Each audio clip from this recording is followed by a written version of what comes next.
The Dark Night of the Soul by St. John of the Cross. Book 2, Chapter 3. Annotation for that which follows.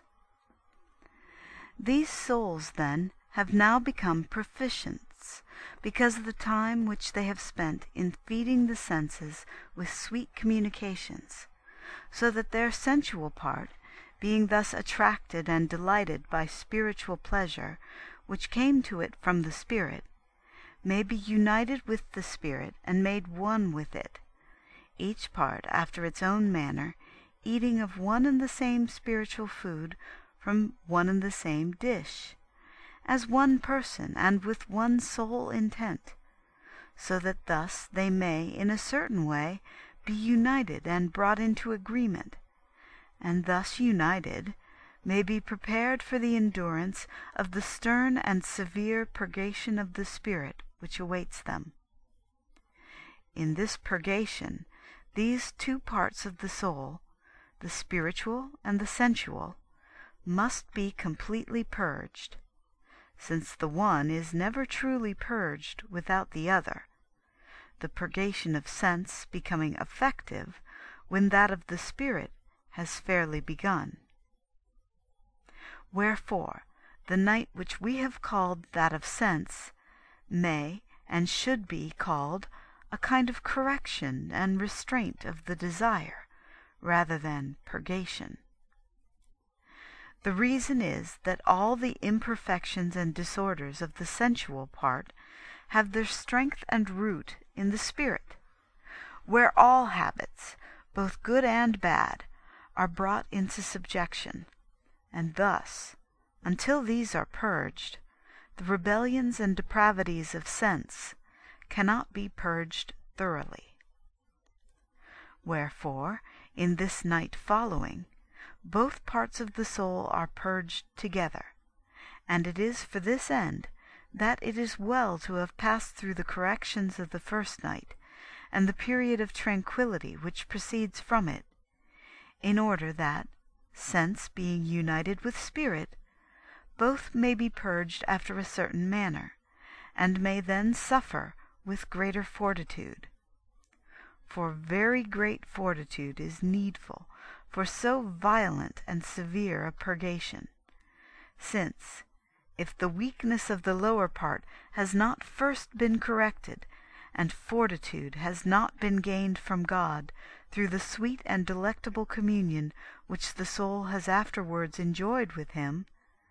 its nature will not have the strength or the disposition to bear it. Therefore, since these proficients are still at a very low stage of progress, and follow their own nature closely in the intercourse and dealings which they have with God, because the gold of their spirit is not yet purified and refined,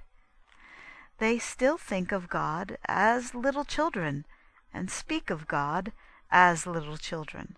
and feel and experience God as little children, even as St. Paul says, because they have not reached perfection, which is the union of the soul with God. In the state of union, however, they will work great things in the Spirit, even as grown men, and their works and faculties will then be divine rather than human, as will afterwards be said. To this end, God is pleased to strip them of this old man, and clothe them with the new man, who is created according to God, as the Apostle says, in the newness of sense. He strips their faculties, affections, and feelings, both spiritual and sensual, both outward and inward, leaving the understanding dark, the will dry, the memory empty, and the affections in the deepest affliction, bitterness, and constraint, taking from the soul the pleasure and experience of spiritual blessings which it had aforetime, in order to make of this privation one of the principles which are requisite in the spirit, so that there may be introduced into it, and united with it, the spiritual form of the Spirit, which is the union of love. All this the Lord works in the soul by means of a pure and dark contemplation, as the soul explains in the first stanza. This, although we originally interpreted it with reference to the first night of sense, is principally understood by the soul of this second night of the Spirit, since this is the principal part of the purification of the soul. And thus we shall set it down and expound it here again in this sense. Chapter 4 sets down the first stanza and the exposition thereof. On a dark night, kindled in love with yearnings, oh, happy chance! I went forth without being observed, my house being now at rest. Interpreting this stanza now with reference to purgation, contemplation, or detachment, or poverty of spirit, which here are almost one and the same thing, we can expound it after this manner and make the soul speak thus: in poverty, and without protection or support in all the apprehensions of my soul, that is, in the darkness of my understanding and the constraint of my will, in affliction and anguish with respect to memory, remaining in the dark in pure faith, which is dark night for the said natural faculties, the will alone being touched by grief and afflictions and yearnings for the love of God, I went forth from myself, that is, from my low manner of understanding, from my weak mode of loving,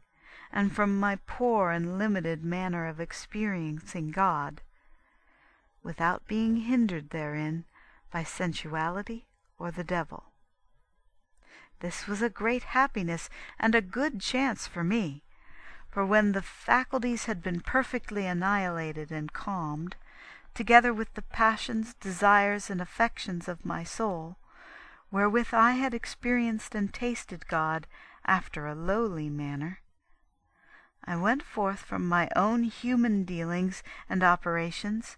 to the operations and dealings of God. That is to say, my understanding went forth from itself, turning from the human and natural to the divine. For when it is united with God by means of this purgation, its understanding no longer comes through its natural light and vigor, but through the divine wisdom wherewith it has become united. And my will went forth from itself, becoming divine. For being united with divine love, it no longer loves with its natural strength after a lowly manner, but with strength and purity from the Holy Spirit. And thus the will, which is now near to God, acts not after a human manner, and similarly the memory has been transformed into eternal apprehensions of glory. And finally, by means of this night and purgation of the old man, all the energies and affections of the soul are wholly renewed into a divine temper and divine delight. There follows the line, on a dark night. End of Chapter 4 of Book 2.